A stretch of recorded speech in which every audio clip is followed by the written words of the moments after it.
শম্পা, ও মিনা, চলো।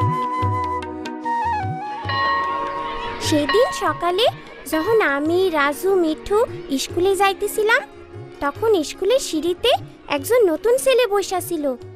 তার আচরণ আমাদের থেকে অন্যরকম মনে হইতেছিল। পরে বুঝলাম এর কারণটা কি। আমার ছেলেটারে তো আপনাদের স্কুলে ভর্তি করাইছি, ওরে ভালোভাবে দেখায় দিলে ও সব পারবো।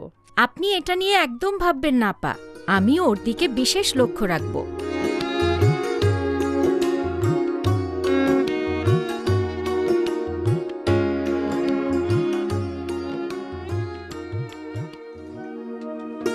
কাল থেকে আমাদের সাথে নতুন একজন ছাত্র ক্লাস করবে। তার নাম অনু।